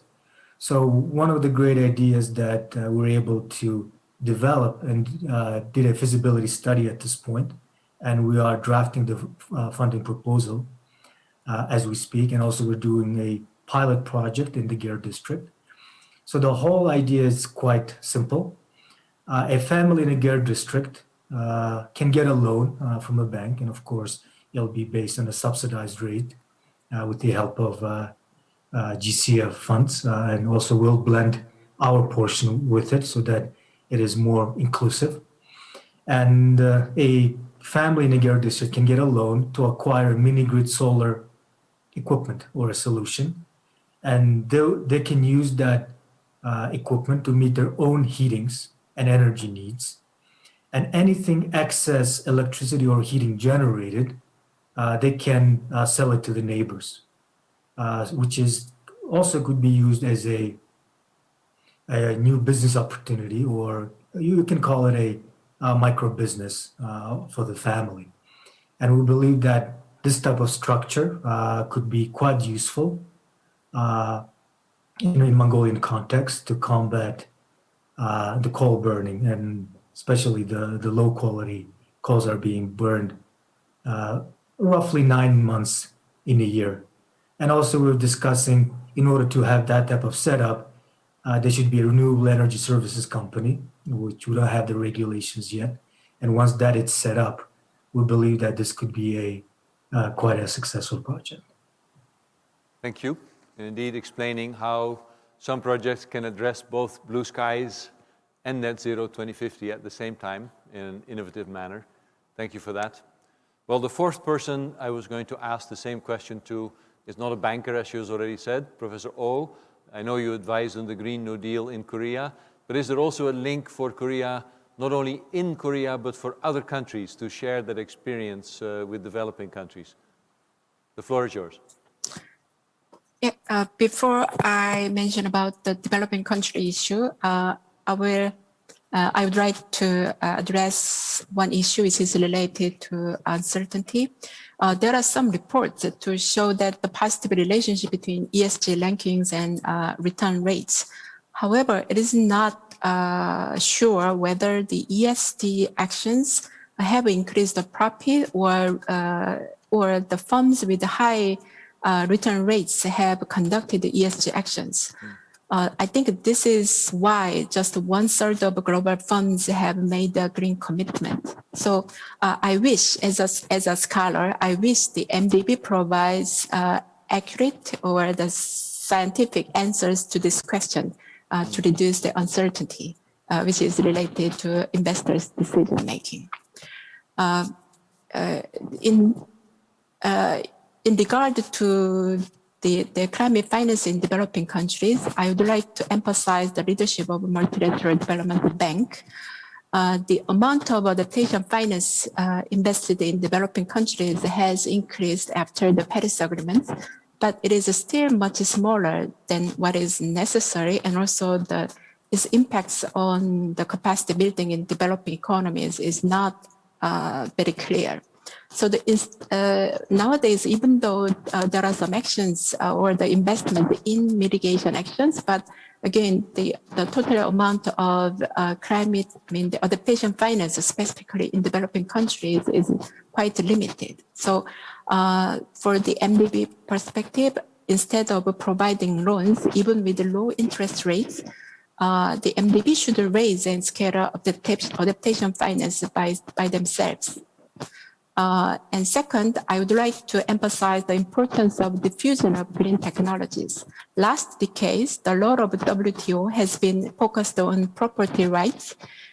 So the MDB should work together with the WTO and put more effort to accelerate the diffusion of green technologies across the borders.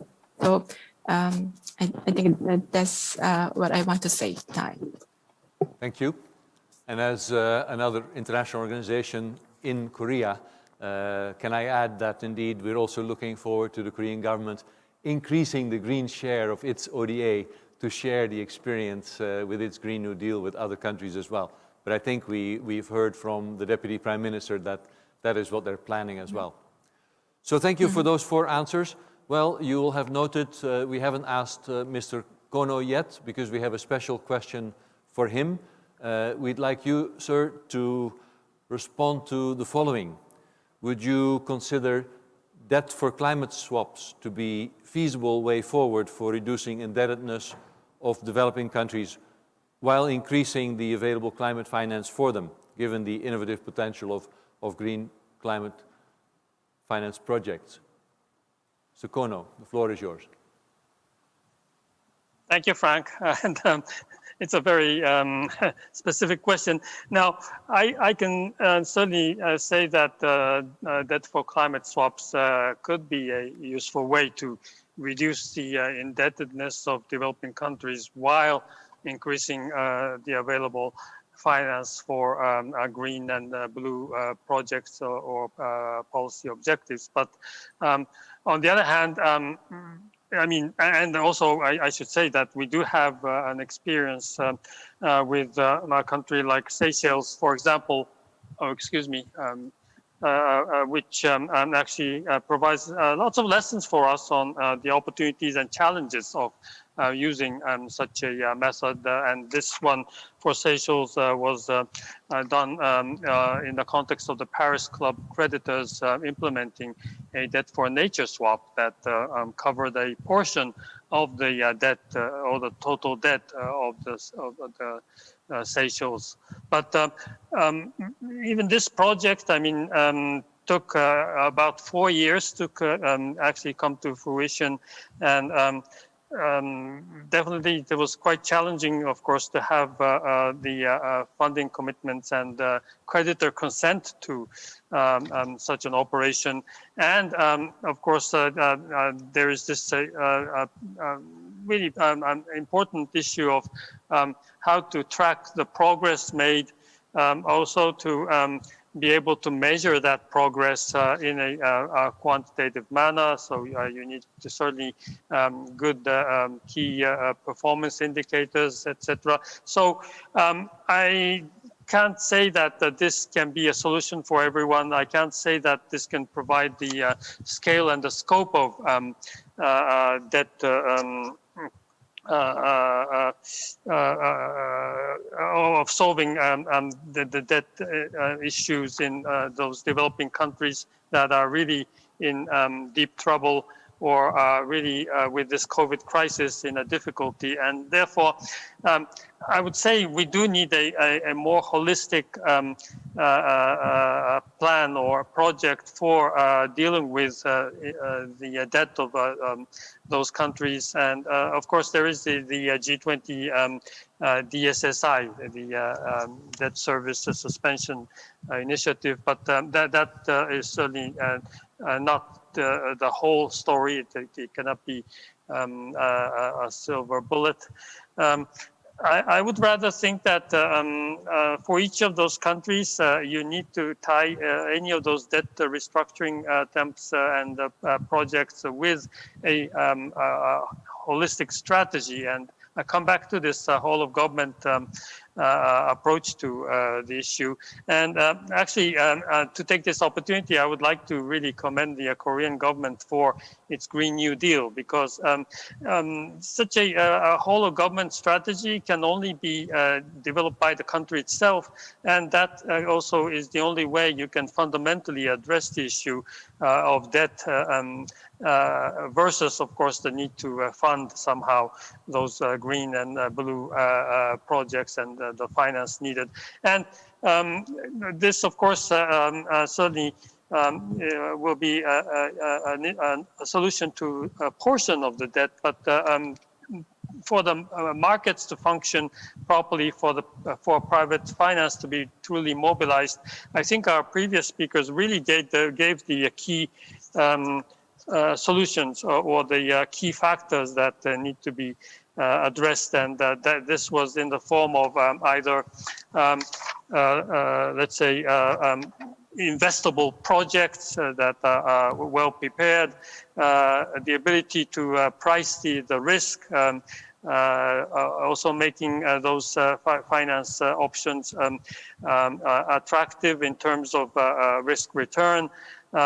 And then I come back to this issue of transparency, consistency, and comparability. And governments really can actually make for a conducive environment to mobilizing private finance. While, of course, on the public side, you can certainly work on those innovative means of either reducing, canceling, or swapping debt, and again, so this is really something that we need to work further on. Thank you. Thank you. Not a silver bullet, but can I say that you were cautiously optimistic if there is a whole of government, maybe Green New Deal type of approach where debt for nature swaps could be one of the sources of revenue. I think that is already probably about as positive as we can go. Well, the panelists know that the organizers had said that if the time allowed, we'd have a third question where we're going to ask you all to have a brief statement. We have gone over time a bit, so I think we can only do this if you're all committed to make a very brief statement. So can I ask you panelists to all just give your final word on saying what is your one key financial commitment that you would like to see at COP26, or better still, that your organization is likely to make at COP26. So can we have a quick round past all of you to see if you have a final word for us before we close this panel? And maybe, Mr. Diamini, can we start with you again for a quick word? Floor for you. Thank you, Frank. I think my expectation of COP26, actually, I want to wish President Sharma all of the best. But I'm looking forward to an aggressive net zero commitment by all, so that that can be achieved by 2050. Excellent. And also, I also want to commit and pledge that as the Development Bank of Southern Africa, being a public development bank, we are committing to work together with our global coalition partners to make sure that we are able to ensure that we help the developing economies to achieve their own net zero commitment by investing both in their nature as well as their people. Because when we are able to do that and work with our coalition, the coalition of the willing globally, we have a better chance of achieving a net zero position by 2050 as the world. Thank Excellent. you. That kicks it off, an aggressive net zero commitment, and you'll play your part. Thank you, Mr. Diamini. Mr. Javorcik, floor is yours. Same question. Thank you. The EBRD has committed to making majority of its investments green by 2025. And right now we are proposing to our shareholders that all of our investments will be fully aligned with the Paris Agreement by the beginning of 2023. Thank you. Thank you. That is a big commitment. Thank you very much for that. Mr. Gumenjov, same question for you. Floor is yours. Yes, in most emerging markets, providing a low interest rate funding for green projects is very critical, and it will definitely support the inclusive growth in green finance. And most of the funding that is available out there, including GCF, even though they're low interest rate in terms of funding, the funding is in US dollars, and that creates a lot of issues for private entities such as Hasbank. And one key financial commitment that I would like to see coming out of COP26 is if it's possible to develop a local currency funding for emerging market, or an affordable foreign currency swap facility that would specifically support the sustainable finance initiatives. Thank you very much. That's a very specific one, dealing with foreign exchange risks. Thank you very much.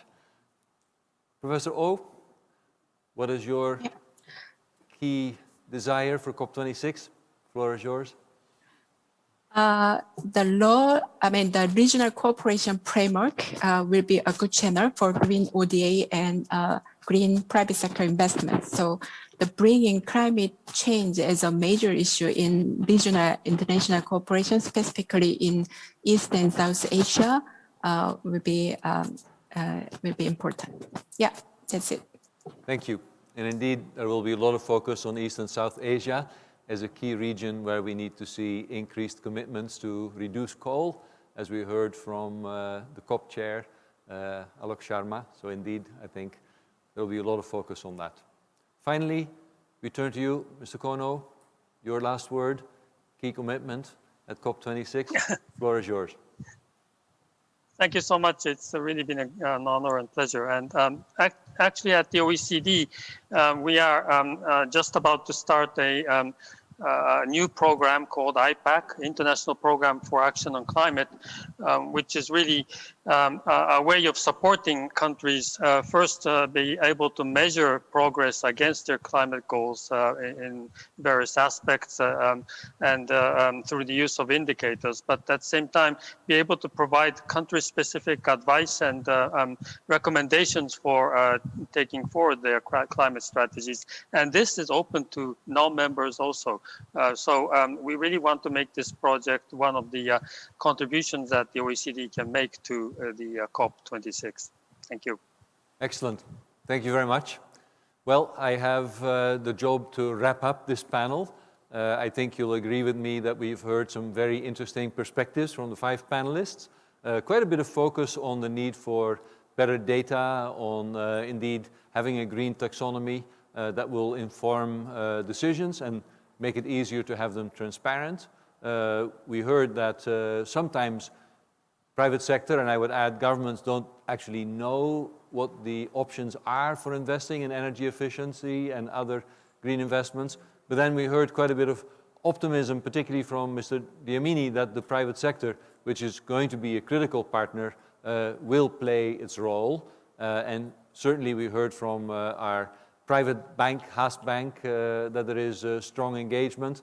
And of course, Professor Oh, with her experience in the Green New Deal here in Korea, I think was somewhat optimistic that we'll see regional cooperation, hopefully along the same lines. That was my quickest wrap-up of this panel, to stay within time limits. And I hope that all of you will agree with me that we had very good contributions from the panelists, and will join me in thanking all of them.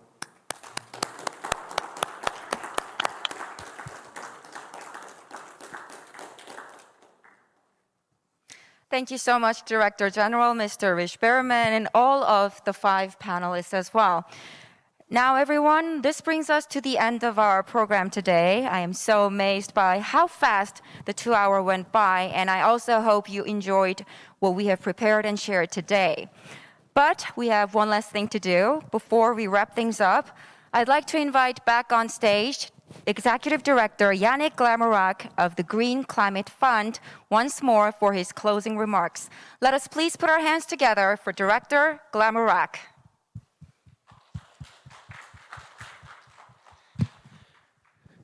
Thank you. Thank you very much. I will try to keep this closing remark as short as possible, because I realize that we are coming against time. But first, I would like to deeply thank our honored guests and participants who have joined us in person and virtually today. Honorable Hong Nam-ki, Deputy Prime Minister and Minister of Economy and Finance, Ministry of Economy and Finance, Republic of Korea. Honorable Ban Ki-moon, my former boss, President and Chair of the Global Green Growth Institute and 8th Secretary General of the United Nations, as well as Honorable Alok Sharma, President of COP26.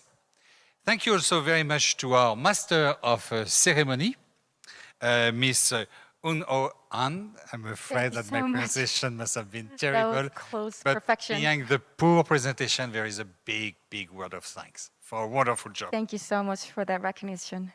And just to be fair, I will also deeply thank our moderator and mispronounce his name, Frank Richberman. I would like also to deeply thank our panelists. I think all of us, I believe, will agree that we have had an unbelievable panel discussion. So many, many thanks, Mr. Masamichi Kono. Many, many thanks, Miss Bea Jazorovic. Many thanks, Mr. Patrick Dlamini. Many thanks, Mr. J. Vegslav Goodman Jeff. And many thanks, Ms. Ungma Ho.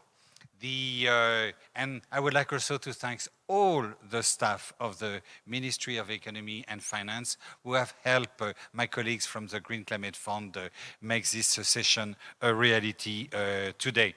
I will not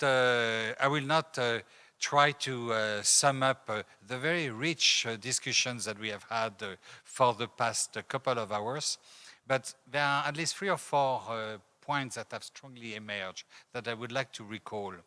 The first one is that time to act is now. As mentioned by our Deputy Prime Minister of Economy and Finance, Mr. Hong, as mentioned by the 8th Secretary General of the United Nations, Mr. Ban Ki-moon, as mentioned by the President of COP26, Mr. Alok Sharma, the COVID-19 pandemic has brought us to a tipping point or a turning point. The decisions that we are to make in the coming years will either entrench our dependence on fossil fuels or enable us to accelerate our transition toward net zero climate resilient development. And this places a huge responsibility on all of us right now to act. A second key point definitely is that if we want to make a difference, we need the private sector. And there was quite a lot of discussion on what kind of right instrument, what kind of policies could incentivize the private sectors. And I agree with Frank that it was quite uplifting. I suspect that if we were to bring all the panelists together around the table right now to further discuss this question, we could go throughout the entire night. But what is clear from this discussion is that We have the policies, we have the instruments. Identifying the best portfolio of policies and instruments will certainly depend from one country to another one, from one sector to another one, but we have the capacity to act now. We have no excuse for not acting. The third thing is that we need a fair transition. And what does it mean? It means that our action to address climate change must also accelerate efforts toward achieving sustainable development goals and all the other societal goals. And here again, we have been given plenty of examples today that demonstrate that it's possible. We can achieve a fair and just transition if we make it one of our priority. And if we can basically fulfill this promise, I would like to quote what my friend Patrick Lamini has said. If we can fulfill this promise, we can deliver a world we will be proud of. And it's certainly the deepest dream of the Green Climate Fund and all his colleagues, and I'm sure the deepest dream of all of those who are involved in this fight against climate change. Many, many thanks for your attention. 감사합니다.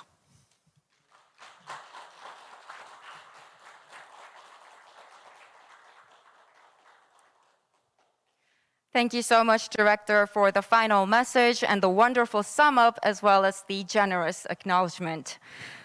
With growing action for carbon neutrality, Green New Deals are expected to play a bigger role around the globe. I hope our discussion today served as an opportunity to take us one step closer towards low-carbon economy. Thank you once again for your active participation. I was your MC, An Hyun-mo, and I look forward to seeing you again, hopefully in person, in the nearest future as possible. Until then, stay well and healthy. Thank you very much, and goodbye. 감사합니다.